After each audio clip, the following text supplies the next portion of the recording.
Hi everyone and welcome to news destination.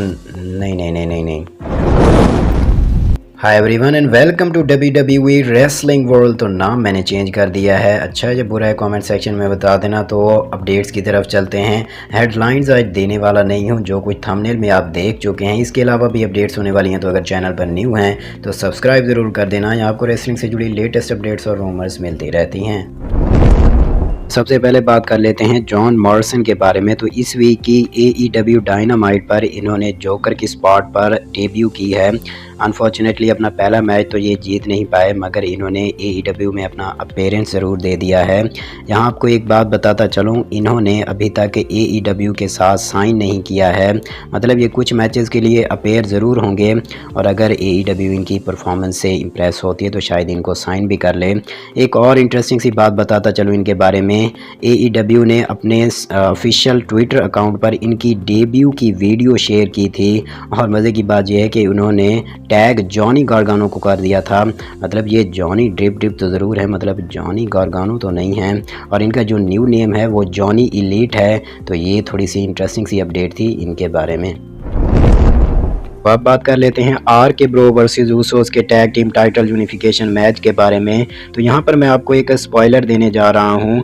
WWE ने अपने official Facebook account WWE United kingdom पर एक post की, और जिसमें उन्होंने ऊसोस की एक पिक को शेयर किया, जिसमें ऊसोस ने चारों के चारों टाइटल्स होल्ड कर रखे हैं, और ऊपर इन्होंने लिखा है यू कैन स्टॉप देम। और मतलब ये पोस्ट जो थी ये स्मैकडाउन के बाद वाली होनी थी, और इन्होंने पहले ही कर दी। और यहाँ पर WWE ने विनर्स को खुद ही स्पॉइल कर दिया है। तो ये मैच एंड कैसे होगा इसके बारे में तो कुछ नहीं कह सकता, मगर इतना ज़रूर कह दूँ आपको कि रोमन रेंज को जो लास्ट वीक नी पड़ी थी रिडल ने जो दी थी, ये रोमन रेंज भूलने वाले नहीं हैं। तो मैच में क्या होगा ये तो मैच के दौरान ही पता चलेगा। तो यहाँ पर WWE ने खुद ही विनर को स्पॉइल कर दिया है। अब बात कर लेते हैं एज के ग्रुप जजमेंट डे के बारे में। तो इनके फोर्थ मेंबर को लेकर बहुत सारी हिंट्स दी जा रही हैं, बहुत सारे रूमर्ड हैं। तो यहाँ पर एज ने भी 2 हिंट्स दी हैं रिसेंटली। इन्होंने रिसेंटली अपने इंस्टाग्राम अकाउंट पर चैंपा की पिक शेयर की है। चैंपा जो हैं वो इनिशियल नेम्स में से एक है, मतलब पहले नामों में से एक हैं जो इनके फोर्थ मेंबर होने वाले थे। फिर फिन बैलर का नाम भी आया और एलेक्सा ब्लेस का भी नाम आया है। और यहाँ पर एज ने यही नहीं बल्कि एक और भी पिक शेयर की है। इन्होंने रिसेंटली अपने ट्विटर अकाउंट पर पेज की पिक शेयर की है, और ये भी एक तरह की हिंट है कि फोर्थ मेंबर पेज भी हो सकती हैं। तो पेज ने दोबारा फिर इनकी पिक जो है वो रीट्वीट की है, और ये भी है कि पेज जो है वो काफ़ी वक्त से WWE की तरफ आना चाहती है, मतलब वापसी करना चाहती हैं। तो ये पॉसिबली इनकी फोर्थ मेंबर या फिफ्थ या 5 आई थिंक कि ये इनकी ग्रुप को ज्वाइन कर सकती हैं। तो एज की जो ये गाड़ी है ये रुकने वाली नहीं है। आई थिंक कि इनके 5, 6 या ज़्यादा भी हो सकते हैं मेंबर्स इनके बढ़ने वाले हैं, इतनी बात कंफर्म है। तो बात करते चलें कोडी रोड्स के बारे में। रिसेंटली जिम कॉर्नेट ने इनकी तारीफ़ की है। जिम कॉर्नेट जो हैं वो रेसलिंग पर्सनैलिटी हैं और WWE के साथ भी काम कर चुके हैं। इन्होंने कहा है कि इस वक्त WWE में ऐसा कोई दूसरा सुपरस्टार नहीं है जो इनकी तरह बैक स्टेज प्रोमोज दे सके, बैक स्टेज इंटरव्यू दे सके। इन्होंने उस वाले इंटरव्यू को मेंशन किया है जो इन्होंने अपने ऑस्टिन थ्योरी के साथ मैच से पहले दिया था, शायद आपको याद भी हो। इस इंटरव्यू में कोडी रोड्स जो है नेचुरल बिहेव कर रहे थे, मतलब कैमरे की तरफ नहीं देख रहे थे और सब कुछ नेचुरल लग रहा था। तो जब से कोडी रोड्स वापस आए हैं WWE में, तब से WWE के पॉपुलर सुपरस्टार में से एक हैं। तो ये भाई इनकी तारीफ बनती थी। तो अब बात कर लेते हैं मुस्तफ़ा अली के बारे में। तो करंटली फ्यूड कर रहे हैं थ्योरी के साथ, मगर अभी तक इनको 1-on-1 मैच नहीं मिला है। इनके रास्ते में रोड़े अटकाए जा रहे हैं, कभी मिज़ की शक्ल में, कभी चांपा की शक्ल में, और कभी वीर महान की शक्ल में। तो मैं एक बात बताता चलूँ इनके बारे में, इनकी ज़्यादा मैचेस हैं नहीं WWE में, पेपर व्यूज़ में भी नहीं है, और इनकी चैम्पियनशिप भी आई थिंक बहुत कम है। और इन्होंने रिसेंटली इसी पर बात की है। इन्होंने कहा है कि मुझे ज़्यादा पेपर व्यूज़ में मैचेस चाहिए, मुझे ज़्यादा चैम्पियनशिप्स भी चाहिए, और मुझे जो है एक हॉल ऑफ फेम स्टेटस चाहिए, हॉल ऑफ फेम करियर चाहिए। तो ये पोटेंशियल तो रखते हैं और टैलेंटेड भी काफ़ी हैं। देखना होगा कि WWE इनको कैसे यूज़ करती है। बात करते चलें साशा बैंक्स और नियोमी की सिचुएशन के बारे में, तो इनकी सिचुएशन काफ़ी कॉम्प्लिकेटेड होती जा रही है और ये सब शुरू हुआ इस वीक की रॉ पर, जब इन दोनों को एक 6 पैक चैलेंज में शामिल किया गया था और जिसका विनर फेस करने वाला था बियांका ब्लेयर को हेल इन अ सेल में।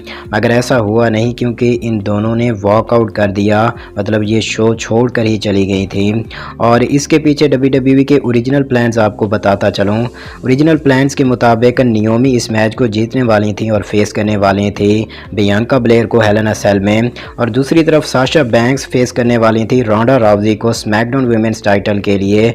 मगर इंटरेस्टिंग सी बात यह है कि ये दोनों हेल इन अ सेल में हारने वाली थी और आई थिंक यही वजह है इनके वॉकआउट के पीछे। तो बैक स्टेज में कुछ लोगों का ये भी मानना है कि साशा बैंक्स ने ही नियोमी को उकसाया और इस वॉकआउट के लिए राज़ी किया। तो साशा बैंक्स पर बहुत सारी बातें की जा रही हैं, बहुत कुछ कहा जा रहा है, मगर मैं आपको बता दूं कि कुछ लोगों का ये भी मानना है कि काफ़ी वक्त से WWE साशा बैंक्स को अच्छा ट्रीटमेंट नहीं दे रही है, सही तरह से पुश नहीं दे रही है। और साशा बैंक्स जो हैं उन 4 वुमेन में से एक हैं जिन्होंने WWE के विमेंस डिवीज़न को स्ट्रॉन्ग किया था। मैं नाम भी आपको बता देता हूँ, शार्लेट फ्लेयर, बेकी लिंच, बेली और साशा बैंक्स, ये 4 नाम जो हैं विमेंस डिवीज़न में बहुत अहम हैं WWE के, और इनको ट्रीटमेंट जो है काफ़ी वक्त से सही नहीं मिल रहा, ऐसा कुछ लोगों का मानना है। और ये बात काफ़ी हद तक सही भी है क्योंकि शार्लेट और बेकी को इस ईयर की रेसलमेनिया में बहुत अच्छी स्पॉट दी गई थी, मगर इनको तो women's tag team championship match में ही शामिल किया गया था। तो इनका वॉकआउट जो था वो सही था या गलत, आप कमेंट सेक्शन में बता सकते हैं। तो अब बात कर लेते हैं जॉन सीना के बारे में। तो इनके रिटर्न पर अपडेट दी गई थी कि जून की एंड तक ये WWE में वापसी कर सकते हैं और अब तो इन्होंने भी कंफर्म कर दिया है। रिसेंटली एक इंटरव्यू में जब इनसे पूछा गया कि लोग आपके रिटर्न को कब तक एक्सपेक्ट करें, तो इन्होंने कहा सून, मतलब बहुत जल्द मैं WWE में वापसी करने वाला हूँ। और इनकी 20th एनिवर्सरी भी बहुत नज़दीक है रेसलिंग बिजनेस में, तो इसके लिए भी ये वापसी करने वाले हैं। बात करते चलें the tribal chief Roman Reigns के बारे में। इनके शेड्यूल को लेकर काफ़ी कन्फ्यूजन चल रहा है, थोड़ा सा क्लियर कर देता हूं आपको। आई थिंक इनका लास्ट अपेयरेंस जो है WWE में वो 20 जून है और फिर से ये अपेयर होंगे 22 जुलाई के स्मैकडाउन के लिए और 25 जुलाई के रॉ के लिए। ये न्यू रिपोर्ट्स दी गई हैं, तो कुल मिलाकर एक ही मंथ बनता है आई थिंक इनके ऑफ टाइम का, तो इतना तो बनता है, काफ़ी वक्त से काम कर रहे हैं ये। तो ये थी आज की अपडेट्स। अगर वीडियो अच्छी लगी तो सब्सक्राइब करें, लाइक करें, शेयर करें और कमेंट्स तो ज़रूर किया करें। तो मिलते हैं अपनी नेक्स्ट वीडियो में, तब तक के लिए टेक केयर।